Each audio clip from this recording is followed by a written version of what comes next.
Welcome back benchers. और आज का हमारा नया टॉपिक है स्केलर और वेक्टर, जो कि इंतहाई बोर है, लेकिन मैं आपको बोर नहीं होने दूंगा, मजाक कर रहा हूँ। बहुत ही जो है आसान टॉपिक है, ठीक है। हम देखते हैं स्केलर क्या है और वेक्टर क्या है, ठीक है। हमारे पास जितनी भी मोशन से टर्म्स जितनी भी जुड़ी हुई है, उस सब में जो होता है कुछ हमारे पास स्केलर होंगे और कुछ हमारे पास क्या होंगी, वेक्टर होंगी, ठीक है। अब हम देखते हैं पहले कि स्केलर है क्या, ठीक है। तो स्केलर ऐसी क्वांटिटी होगी जिसके में खाली क्या होगा, मेरे पास ऐसी वैल्यू जिसमें सिर्फ क्या हो, मेरे पास मैग्नीट्यूड हो, ठीक है। जिसमें सिर्फ मैग्नीट्यूड होगा तो मैं कहूंगा कि वो चीज मेरे पास क्या है, वो चीज मेरे पास स्केलर है, ठीक है। अगर आप फर्ज कर लो ये आपका घर है, ठीक है, और आप यहां से यहां एक डिस्टेंस तय करते हैं और स्कूल आप आ जाते हैं, ठीक है। और ये जो डिस्टेंस है आपका, ये आप तय करते 100 मीटर का डिस्टेंस तय किया, ठीक है। तो यहाँ पे 100 क्या है, 100 एक नंबर है, मैग्नीट्यूड का मतलब एक नंबर है मेरे पास, ठीक है। तो इसमें सिर्फ क्या होगा, मेरे पास नंबर होगा।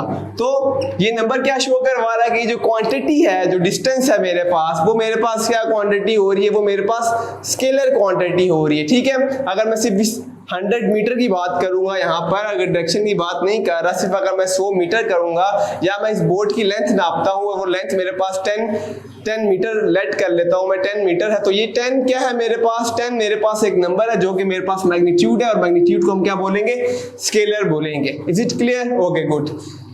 जो वेक्टर होगा उस पर हमारे पास मैग्नीट्यूड तो होगा, लेकिन साथ साथ क्या होगी, मेरे पास इसमें क्या होगी, डायरेक्शन भी होगी, ठीक है। अगर मैं एक एग्जांपल ले लूं, मेरे पास जिस तरह फोर्स है, तो फोर्स जब भी हम लगाते हैं तो मैं कहूंगा कि मैंने 5 न्यूटन फोर्स लगाई, लेकिन कहां लगाई, प्लस वेस्ट की साइड पे लगाई, ठीक है। तो अभी 5 क्या है, 5 एक न्यूमेरिक वैल्यू है, ये एक मैग्नीट्यूड है, और कहां लगाई, वेस्ट साइड पे लगाई। तो ये जो वेस्ट साइड में साथ डायरेक्शन बता रहा हूं, इसका मतलब है ऐसी जितनी भी मेरे पास फिजिकल क्वांटिटीज होंगी जिसमें हम मैग्नीट्यूड की भी बात करेंगे और डायरेक्शन की भी बात करेंगे, उसको हमने किस कैटेगरी में डाल दिया, उसको हमने कह देना कि भाई वो साहब वो वेक्टर है, ठीक है। यहां तक बात आ गई समझ? अच्छा, अब हम देखते हैं कुछ स्केलर की एग्जांपल। जिस तरह यहाँ पे मैंने फोर्स का बताया, इस तरह हम एक आध स्केलर की देख लेते हैं एग्जांपल। वैसे तो हम जिस तरह साथ साथ करेंगे, जो भी हमारी मोशन से एसोसिएटेड जितनी भी टर्म्स है उसको करेंगे और हम देखेंगे कि वो स्केलर है या वेक्टर है। लेकिन फिलहाल मैं कुछ यहाँ पे आपको बीच में से ना समझा देता हूँ। जिस तरह अगर मैं कहता हूँ स्पीड, ठीक है, तो जो स्पीड होता है वो मेरे पास क्या होता है, वो स्केलर होता है। उसकी वजह क्या है, क्योंकि स्पीड किसके बराबर होता है, स्पीड बराबर होता है distance divided by time, distance divided by time, ठीक है। तो अभी जो डिस्टेंस होता है ना, इसको हम अलग से भी पढ़ेंगे आने वाले टॉपिक में। अभी जो डिस्टेंस होता है ना, ये डायरेक्ट कोई भी डिस्टेंस होता है, हम उस पर डायरेक्शन नहीं लेते। घर से आप इधर गए हो, ठीक है, ये घर से आप यहाँ पे चले गए हो, ठीक है, लेकिन टेढ़ा मेरा इस तरह करके हम टोटल एक डिस्टेंस की बात कर देंगे, हम इसमें डायरेक्शन नहीं लेंगे। तो जब डायरेक्शन नहीं लेंगे और टाइम अगर आपको मैं कहता हूँ यहाँ आप घर से स्कूल तक गए, ठीक है, और आपको टाइम लगा, मैं एग्जाम्पल ले लेता कि 60 सेकंड लगे आपको, ठीक है, और फिर वापस आते हैं, फिर कितना लग गया, 60 सेकंड लग गया।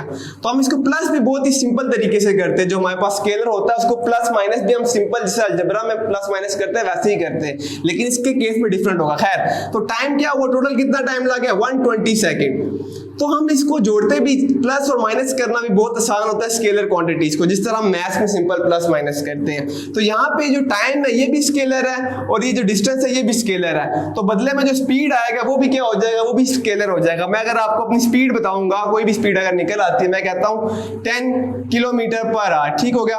तो 10 किलोमीटर पर आवर, बस ये मैं क्या बता रहा हूँ कि एक स्पीड बता रहा हूँ, लेकिन मैं ये नहीं बता रहा कि किस डायरेक्शन पे लगी है। डायरेक्ट ये क्या है, जस्ट स्पीड है, ठीक है, क्लियर हो गया। अच्छा मैं थोड़ा रब कर रहा हूं इसे, और इसको मैंने बता दिया कि जो प्लस माइनस है वो कैसे करना है। वो सिंपल, जिस तरह अलजेब्रा में हम प्लस माइनस करते हैं, तो स्केलर्स को हम सिंपल उस तरह प्लस माइनस करेंगे। हम एक और क्वांटिटी देखते हैं। अच्छा देखो, अब एनर्जी है ना मेरे पास, एनर्जी एनर्जी भी क्या है, वो भी मेरे पास स्केलर है। मैं बस कहता हूँ इतना जूल का जो है एनर्जी लगी, ठीक है। मैं ये नहीं कहूंगा कि वो किस डायरेक्शन पे लगे, क्यों, एनर्जी बराबर होता है वर्क के, एनर्जी और वर्क दोनों सेम होता है, ठीक हो गया। एनर्जी बराबर है वर्क के, और वर्क किसके बराबर है, वर्क बराबर होता है F.D, ठीक है। अभी F क्या है, फोर्स वेक्टर है, हम पढ़ेंगे क्यों वेक्टर है, ठीक है। अभी याद रखोगे फोर्स वेक्टर है, और डिस्प्लेसमेंट भी क्या है, ये भी वेक्टर है, क्योंकि डिस्प्लेसमेंट भी क्या होता है, शॉर्टेस्ट डिस्टेंस बिटवीन 2 पॉइंट होता है, इनकी एक डायरेक्शन बता रहा होगा आपको। तो ये भी मेरे पास वेक्टर, ये भी वेक्टर। जब भी दो वेक्टर का डॉट प्रोडक्ट होता है तो रिजल्टेंट जो चीज मेरे पास आएगी वो क्या आ जाती है, वो स्केलर आ जाती है।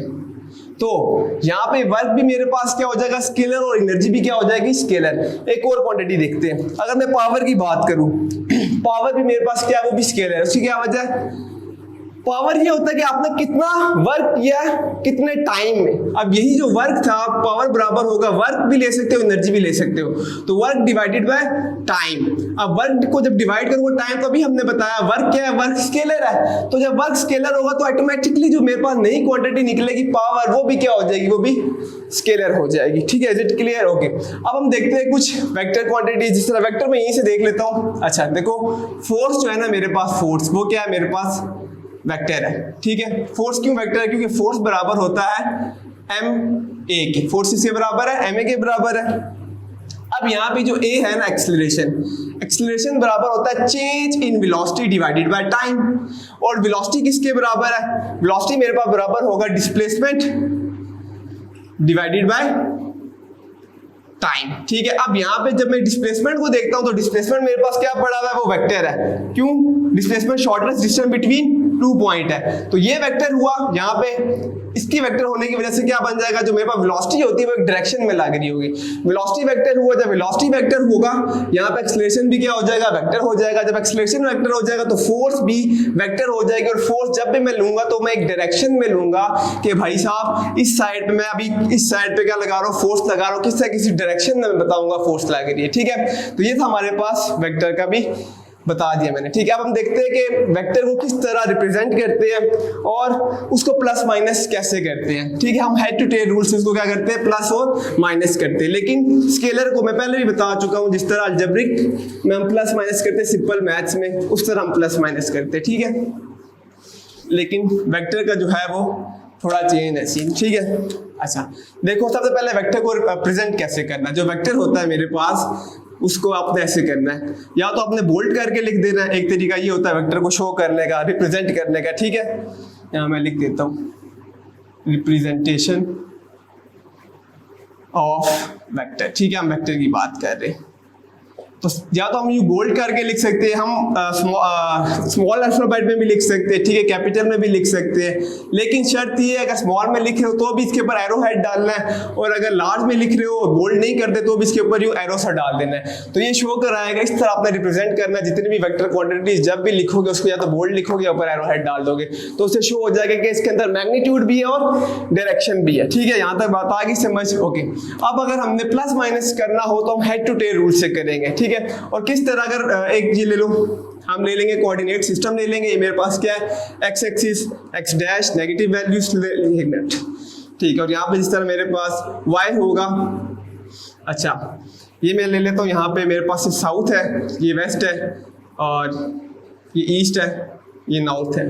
मेरे पास ये कोऑर्डिनेट सिस्टम ले लिया मैंने, ठीक है, ईस्ट वेस्ट नॉर्थ साउथ। अब मैंने यहाँ पे बताना, एक जहाज, एक हेलीकॉप्टर है, वो जा रहा था साउथ की तरफ, ठीक है। अगर उसको मैंने किस तरह बताऊंगा, अगर ग्राफ में उसका रिप्रेजेंटेशन करूंगा तो किस तरह करूंगा, तो उसने सपोज करो उसने जो है 5 किलोमीटर जो है ना, उसने क्या किया, 5 किलोमीटर टोटल, जो उसने टोटल सफर तय किया वो 20 किलोमीटर किया। अब मैंने जाहिर सी बात है यहाँ पे उसको रिप्रेजेंट करना है, किस तरह बताऊंगा, तो मैं कहूंगा जो 5 किलोमीटर है ना वो 1 सेंटीमीटर लाइन के बराबर है। मैं स्केल पे 1 ही सेंटीमीटर की लाइन लूंगा, और उसको, और वो उन्होंने बताया होगा आपको क्वेश्चन में कि वो कहाँ जा रहा है। अगर वो वेस्ट से और वेस्ट और साउथ के बीच में जा रहा है तो वो आपको ये भी बताएंगे, और वो आपको ये भी बताएंगे किस एंगल पे जा रहा है, ठीक है। एंगल आपको क्या होगा, गिवन होगा। तो अगर अभी मैं लेट कर लेता हूँ 60 के एंगल पे क्या कर रहा है, जा रहा था, ठीक है। तो ये 60 का एंगल कहाँ से लेना है, पॉइंट ऑफ ओरिजिन से लेना है, इस पॉइंट ऑफ ओरिजिन से लेना है। तो 5 किलोमीटर को मैं लेट कर लूंगा कि वो 1 सेंटीमीटर के बराबर है, तो बताओ 20 किलोमीटर कितने के बराबर होगा, 4 सेंटीमीटर के बराबर होगा।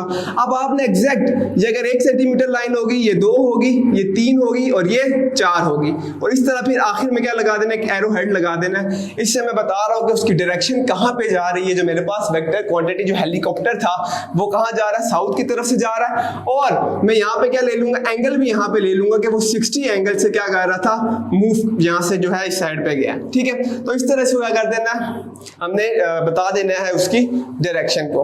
और अगर इसको ऐड करेंगे, कोई और इसके साथ डायरेक्शन डाल लेंगे, तो फिर हेड टू टेल रूल से ऐड होता है। आपके कोर्स में नहीं है, लेकिन फिर भी वो क्या हो जाएगा, नेक्स्ट जो होगी वो उसके इसके जो ये जो क्या कहते हैं हमारे पास इसका जो हेड है दूसरा इसकी टेल के साथ ऐड होके इस तरह आगे चला जाएगा। और अगर फिर जब मैंने टोटल लेनी होगी रिजल्टेंट, तो वो इस तरह करके ना इन दोनों को यहाँ पे मैं जमा कर दूंगा, तो मेरे पास क्या आ जाएगा, रिजल्टेंट आ जाएगा।